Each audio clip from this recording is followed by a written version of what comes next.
What's up? Nothing much. Just trying to get to the weekend already. God darn it. Almost, almost. Of course, it doesn't really matter much for me. My weeks all are just days that end in Y. Boo. I mean, isn't What? everyone's? Well, I just mean that I don't have a normal like uh 9 to 5 like my schedule. Like I don't have certain days that are just I don't have like a weekend. You know what I'm saying? Yeah, That's white. what I'm getting at. That's white privilege for you. Yeah. Jeez, Manny.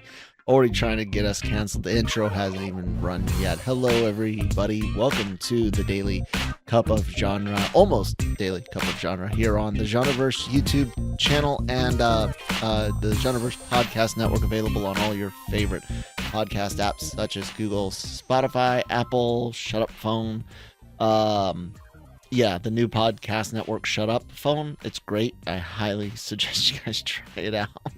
I'm Kyle, that's Manny, and I'm trying to silence my phone, so sorry. Subscribe if you haven't already. Follow us on your favorite podcast app. Check out lrmonline.com every day for entertainment news, needs, opinions, written reviews, celebrity interviews from the LRM YouTube channel, and more. We're gonna talk video games today, Manny, Yay. because I have good and I have awful, horrible, nightmare.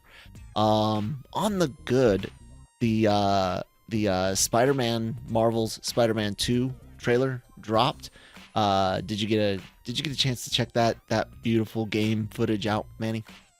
Uh, Not really. No. What?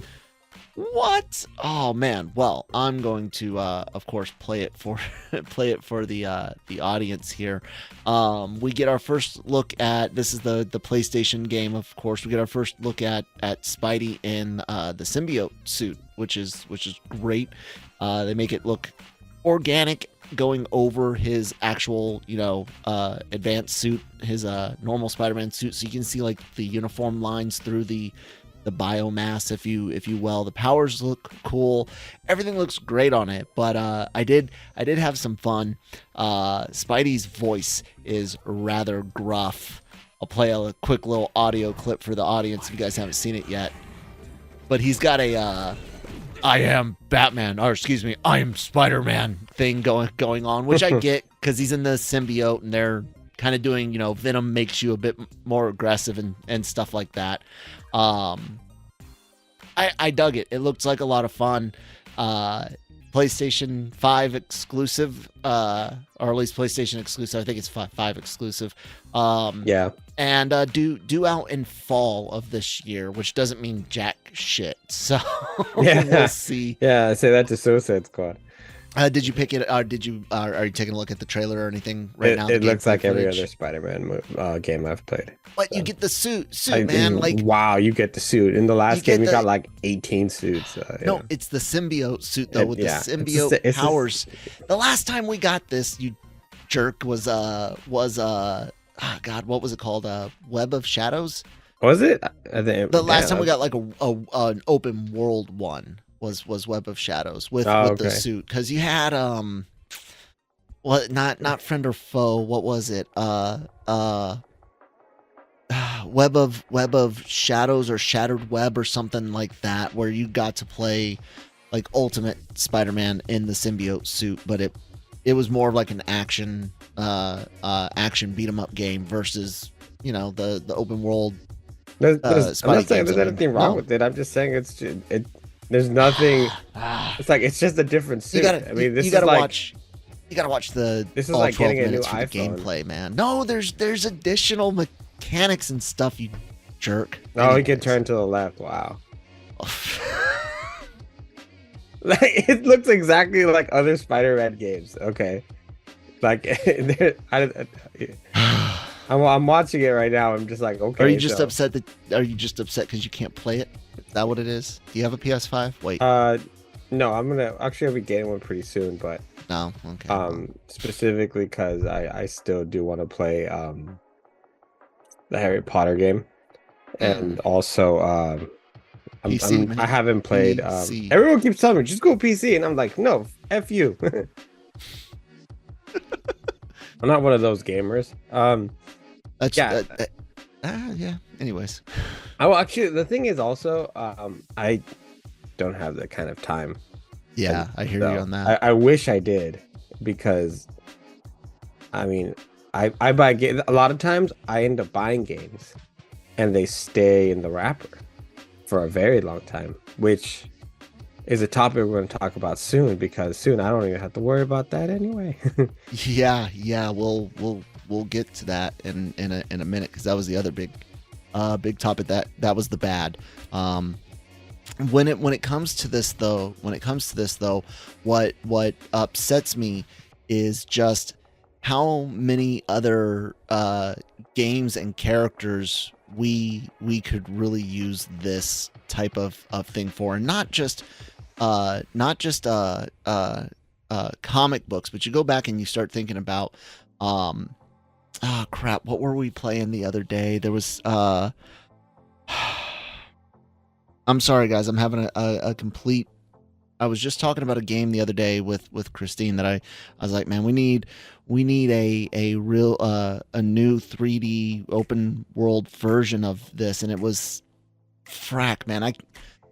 I'm sorry, I can't remember, but that's what I'm saying is like I like this, but it does upset me that there hasn't been additional characters. Superman, there it is. Frack me. We were watching the Angry Video Game Nerd. We were watching old AVGN, and it was his second playthrough on Super Nintendo, Nintendo 64's Superman game, and it reminded me. I sat there, I was like, you've got these great games like Spider-Man. You've got great third person open world games like Horizon Zero Dawn and things like that. And yeah, we can't get a good Superman game these days. You had the Batman games did real well. The Arkham Knight Asylum and whatever games, those did pretty well.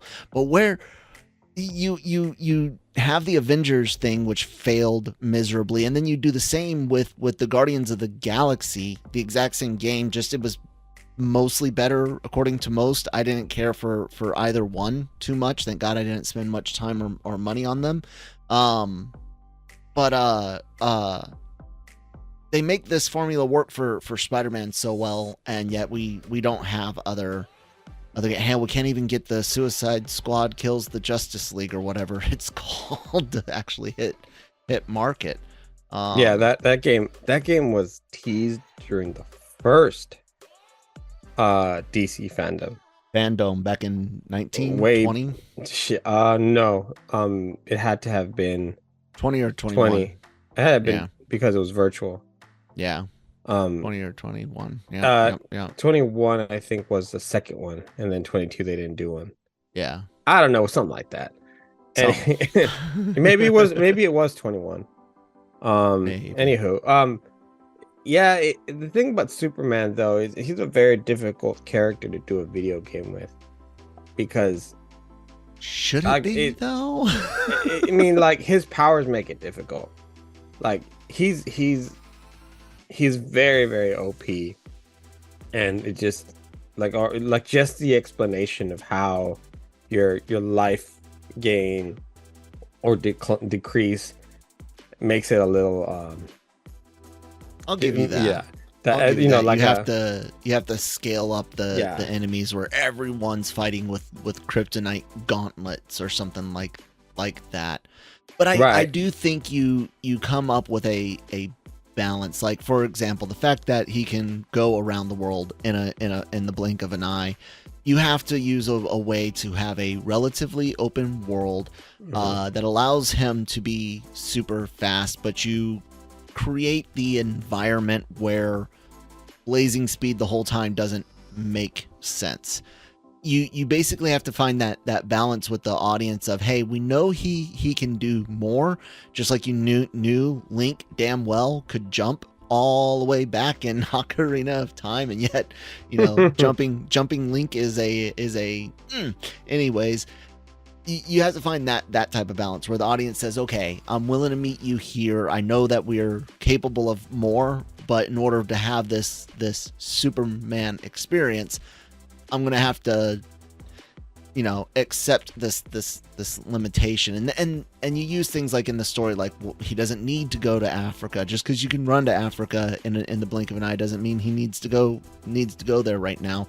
So you have the open world, but the open world, you can still travel to other areas, right? But you don't necessarily, like, the blink of an eye actually happens. You go from Metropolis to Gotham, and then Gotham to Star, or whatever Star City. Mhm.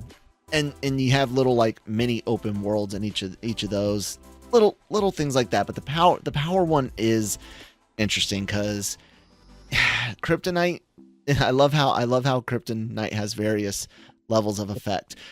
He can lift a Kryptonite island sometimes, and then other times a softball chunk size is killing him. So that's probably the hard one. Well, I think The fighting. the surprise is, how has there not been an Iron Man game like this yet? That one, Yeah, I mean Iron Man's the one that. Iron Man VR, but I love flight sims, so I would love to fly around with Iron Man like that. That was always the problem. Like, I really enjoyed the and I'm gonna make a new timestamp here. I really enjoyed the Ultimate Alliance Marvel games, but there was always an issue for several of the characters, the ones that fly like Iron Man or the ones that swing like Spider-Man. They're very contained, they're very tight. It's like a dungeon crawler type game. The Ultimate Alliance games, they're a lot of fun, but they don't give you that feel that this game does. Like, I after seeing the trailer yesterday, I wanted to go back and play through the Miles Morales story, and I'm sitting there, I'm just like playing it, and I'm like, man, I forgot how great this feels. Like, the swinging mechanics, the coolness of the looks, the scenery, all the little Easter eggs, Avengers Tower, and real Easter eggs like swinging by Madison Square Garden, a building I've been by several times, including trips for New York Comic-Con. Like, I had forgotten how great that feels, and I would love that experience for other characters.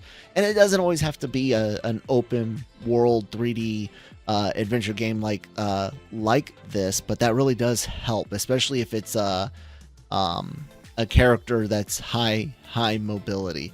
Like the upcoming X-Men game, or not X-Men game, Logan game. If it's like Guardians and Avengers was, I'm not sure I really care. Mhm. You know what I'm saying? And also, I think something about Marvel games, especially one, when you look at how much of a relative failure, if not outright failure, Avengers was, considering it's done with support and all of that, is I think those types of games work better in person. Like, I think it's better to play a Ultimate Alliance game together than it was to play Marvel's Avengers, especially if you're all four, or 3 or 4 of you in one room playing an Ultimate Alliance or the X-Men one. I forget what that series, Legends, I think X-Men Legends was called. I think that matters some. And that could kind of bring us on to what you wanted to talk about.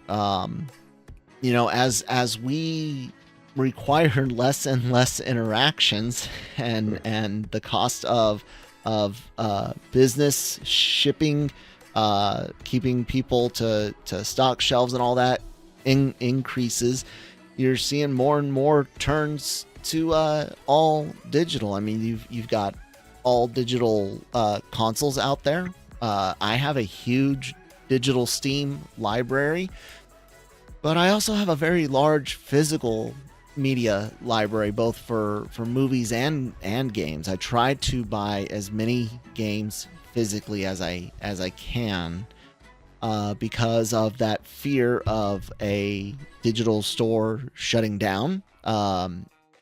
to where if I lose my current system or my current drive, I can no longer get that game because the store has closed down. Looking at you, Nintendo and Sony. So I have that fear, and also the fear of ripping out support. You don't have a physical copy to run. If servers shut down, especially on PC gaming's always a huge community helping keeping old games alive, that you paid money for. And that's the thing, man. We got the PlayStation announcements yesterday. One of them included Alan Wake 2 coming out, and that it would be digital only to keep the price below $70, $60 for console and $50 for PC. I don't know why it's more for console. I'm guessing it's the additional quote unquote development costs for making multi-platform versions, but I think that's pushing it a bit. This is dangerous, Manny. I mean, it's gonna all go this way. There's a legit claim, a legit point on, hey, it is getting more expensive to physically ship things. I get that, but this is dangerous, man. I mean, part of it is they continue to push the envelope as far as production and cost and how, yeah. like, for example, like the Suicide Squad game Suicide Squad kills the Justice League. At this point, how much does that cost already? Yeah. So you think about that cost, and I understand that you're going to want to pinch pennies wherever you can, but getting rid of physical media, I mean, you're not just getting rid of a disc. What you're doing is really getting rid of ownership, to be honest. Like at that point, you're renting the game. Because at some point, you're not going to have your console. Something's going to change where that game's no longer going to exist. How many digital movie platforms have came out in the past where they say, here's your digital movie code? Yep. That no longer exist. Yep. And also, looking at you, Sony. You're gonna kill an entire industry when it comes to retro gaming. Oh yeah. You're always history being lost. You're gonna have, of course, everything up to, well, some things for PS5, but you're gonna, I mean, not like it's already dying, but you're gonna kill GameStop. Here in the Valley, we have local retro game shops that do that. Yep. Have been doing it for years, and they have everything from Atari and everything. We've got ours too. Yep. So it's a really bad move. Like, I understand the business side of it, but it's very short-sighted. And also, I mean, it's not like the physical copies for the new games really actually mean anything right now. I'm looking at you. Have to download. Looking at you, Modern Warfare. Still have to download stuff. Yeah, the like on the cost thing. While the cost of manufacturing the disc itself haven't gone up that much on just raw materials for most of that process, it's the whole thing of the increased labor cost, the increased energy cost, meaning it costs more to run the factories, and distribution costs, fuel costs for transportation. Like, it all does eventually add up. So like I said, while we might think, oh man, I could buy a spool of DVDs, Blu-rays for X amount of dollars, it's a bit more than that for the big picture. But it is such a, I mean, look at Nintendo. Nintendo has always had severe anti-consumer mentality. Yeah. And I mean that. I mean, they are anti-consumer because whether you know this or not, or whether you really care or not, you as a consumer have what most people believe are relatively universal rights to the materials that you purchase to do with as you please. And companies like Nintendo and Apple are ridiculously against that because it means they can't sell you more first-party garbage. So you start thinking about third-party apps, third-party peripherals. You start thinking about third-party app stores and things like that. Nintendo hates for you to make copies of your games, even though it is settled law, at least in the United States, that you are completely within your legal rights and boundaries to make a personal copy of any media you purchase. That's the key words. He's streaming something, subscribing to something is not a purchase.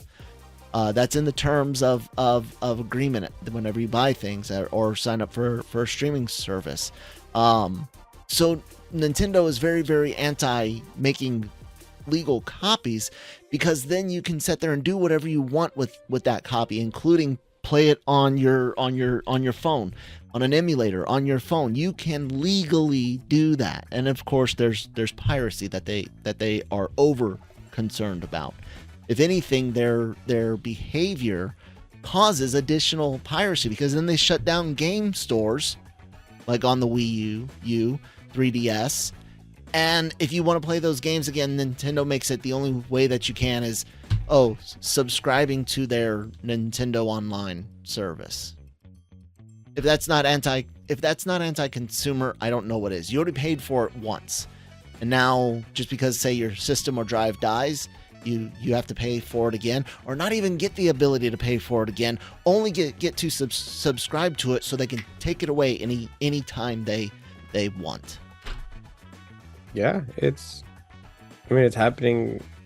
Video games, movies, TV shows, which is one of the fights that they're fighting against right now in the writer's strike, because things just disappear, and that's it. I mean, Disney's gonna get rid of a bunch of stuff. HBO Max already did, or Max, whatever you want to call it. Warner Brothers. Some of this has no physical media releases that you could have gotten. You couldn't have even gotten if you wanted to. And I understand some of the things that they got rid of really didn't have any audiences, or very a lot. True. But that doesn't mean it can't come back as a cult classic, really. Yeah. I mean, just think about all the classic TV shows from the 80s, 90s that didn't necessarily resonate. Successful then, and then you run it on a network. Yeah. Mm-hmm. So I mean, I say this while I'm staring at like just a bunch of DVDs over there, and I'm just like, man, and Blu-rays. Because the thing is, it's like, your power. I mean, we're one power outage away from like being primates again. Yeah. Seriously, if I have a generator, then I have a TV and Blu-ray or DVD player. I have entertainment I can watch now. It's not even a power outage. We are just internet being cut internet off. Outage. Yeah, an internet outage from. You know what else is awesome about having that DVD or Blu-ray? I also have legal copies of all of my games. So if my power and internet go out, I don't even necessarily have to spin up the Blu-ray or DVD player. I can use my personal digital copies of my movies and watch them that way, that I legally copied on from the physical media. Like, you guys can do this stuff too, man. It's all out there. Yeah, but if we don't have anything, I mean, that's also just a loss of revenue. I mean, how much would a box set right now with The Mandalorian make? And the thing is, it's like nobody's true. going on Disney Plus right now to watch The Mandalorian, especially season 3.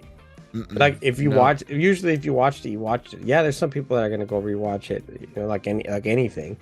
But at this point, I'm saying not you, but there's some people who watch it. But what I'm saying is, at this point, if they said, here's a box set of season 1 through 3 of The Mandalorian, you're like, ooh, I just need this to have it, not necessarily even to. Well, especially if there's extras. Yeah, and you're not gonna. And then you Andor, for example. Here's one of Andor with the extras. You're not gonna be like, oh, I bought Andor, I'm canceling my Disney Plus. You know? No. So, I mean, if that were the case, then we would have already canceled Netflix, because they it's because they partner a lot with a lot of other studios, but Cobra Kai is on physical yeah. media, Yep. Stranger Things on digital Stranger. Yep. on physical media, and so on and so on and so on. People are canceling Netflix. The No. Boys is on physical media. Yep.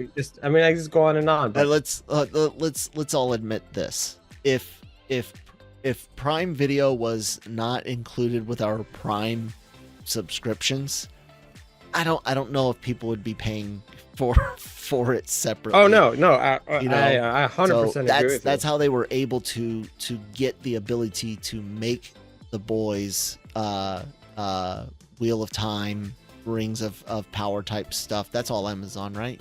Yeah.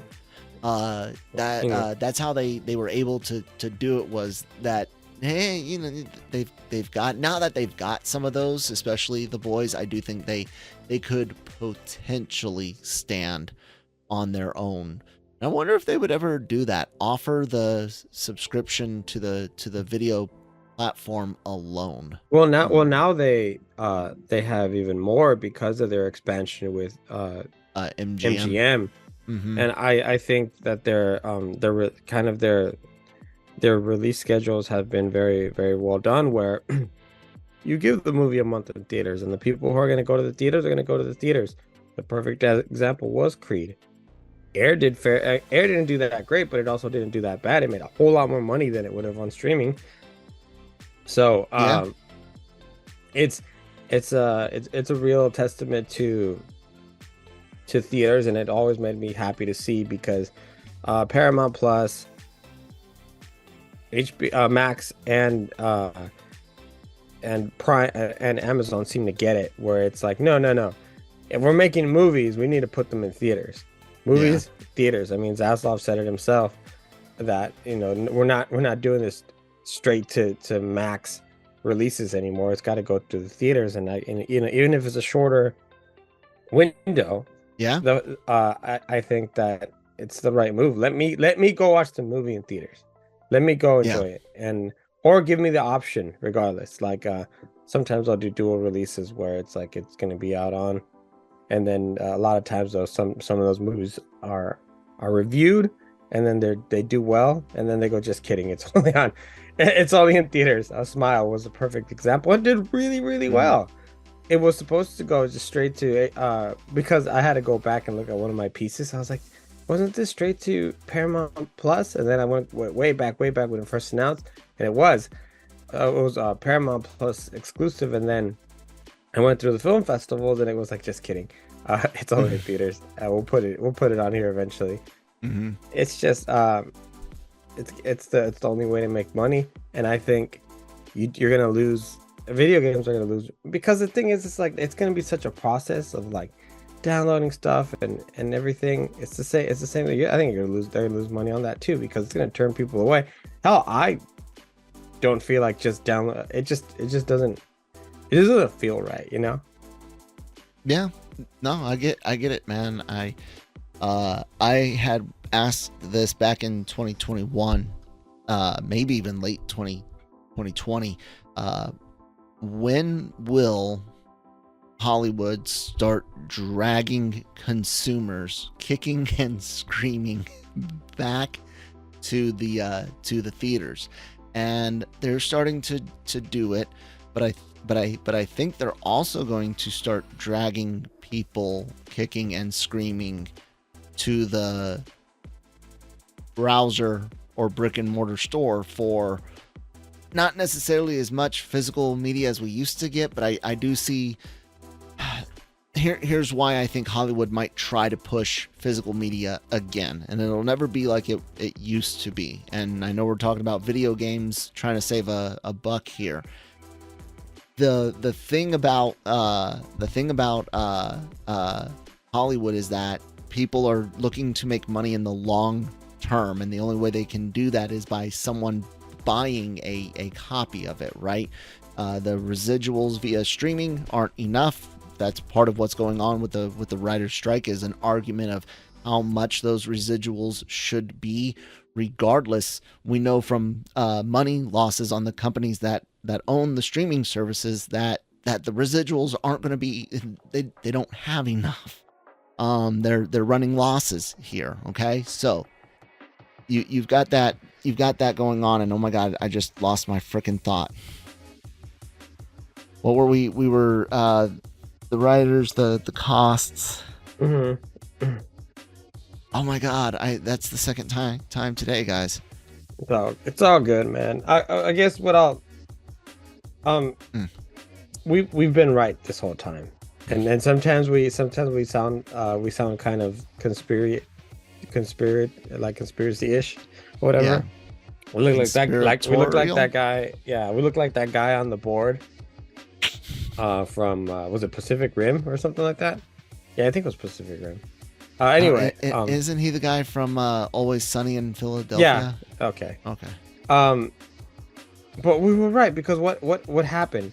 All of a sudden, none of the streaming services were making money, and what what are we seeing? We're seeing the combination of streaming services, because they're not generating enough money. Max, and that's Max is now Max, Travel, Discovery Plus, and they're combined. What's Disney going to do by the end of the year? Disney combined with Hulu. And because why? It's not sustainable. You need more content and more shows, not necessarily movies. You need more shows, and it costs money to make those. And that's what I was saying, why I think Hollywood will make a push, not to physical media like they used to, but how more than they do now. And that's because actual sales, those are going to matter more people go out there and get it, especially when you're looking at the reduction in content and the crackdown on password sharing. It's going to make more sense for someone to go buy the movie that they do want than fiddling around with these streaming services all the time, especially if there's content being taken off and they make more money off of that. Heck, you might even see the potential for them to look at trying to push Redbox stuff more again. I don't know if any of that will ever. No.